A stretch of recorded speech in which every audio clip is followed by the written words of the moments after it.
During the Super Bowl final, my husband, Marcus, suddenly suggested we make a bet. Watching the game reach its halftime mark, he said casually, if the Eagles win, we get a divorce. What do you say? The Eagles were leading by a landslide. They were bound to take home the championship ring tonight. I stared blankly at the TV screen, my mind drifting back to an Instagram post I had seen just this afternoon, uploaded by Marcus's secretary, Haley. Mr. Marcus said that if the Eagles win tonight, he will finally take our relationship public. Perfect timing because I have a little surprise waiting for him too. The surprise Haley mentioned was a photo of a positive pregnancy test showing she was 2 months along. Remembering the sweet, pampering messages Marcus had left under her post to make her happy, I felt an overwhelming sense of exhaustion. With only 1 minute left on the clock before the game ended, I spoke in a quiet voice. Okay, I'll take that bet. The game ended. Around us, the screams and cheers of our friends watching the game were deafening. Only Marcus and I sat in a silence that felt completely out of place. Marcus froze, looking at me in surprise. I looked at the final score on the screen. Then, I said softly, you won. He was always going to win this bet. I didn't want to fight it anymore. Marcus, I agree to the divorce. In our 5-year marriage war, he had finally won. On the drive back, Haley sent Marcus a Snapchat voice note, her voice bubbling with excitement. Marcus, the Eagles actually won. Does this mean we can finally tell everyone about us? The voice note played out loud by accident. Every single word fell clearly into my ears. Marcus instinctively glanced at me through the rearview mirror, but he only saw me staring out the window, completely expressionless. He cleared his throat. It was just a random bet before the game started. I was just trying to make her happy. But, Marcus paused, his tone turning somewhat indifferent.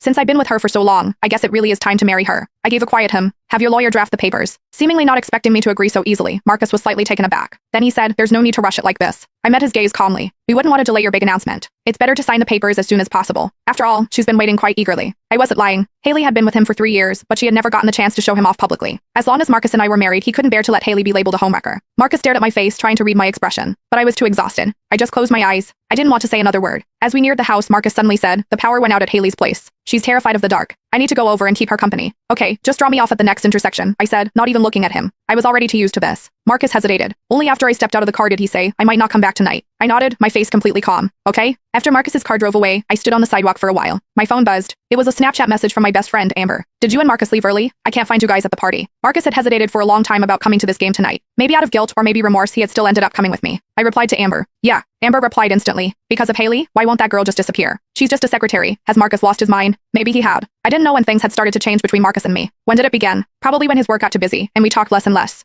He stopped sharing the funny little details of his day with me. His replies to my messages took longer and longer. Strangely, the thought of divorce didn't make me sad. Instead, I felt a weight lifting off my shoulders. We had known each other for 8 years and been married for 5. This marriage, which had kept me awake for countless painful nights, was finally coming to an end. Just then, a voice note from Marcus came through. Go to bed early. Marcus always had this habit of slapping me first and then giving me a sweet treat. I was used to this way of living too. Back home, I collapsed onto the couch, feeling drained. I stared numbly at the empty house. I don't know how much time passed before my phone lit up again. It was a notification for an Instagram update from Haley. I clicked on it. It was her relationship hard launch post. Congrats to the Eagles for winning the championship. Marcus won his bet. Family of 3, finally together. The photo showed 2 hands overlapping on top of a pregnancy report. My hand automatically drifted to my own stomach. My own medical report from yesterday's checkup was still sitting in my purse. 4 weeks pregnant. It was my second I lowered my eyes.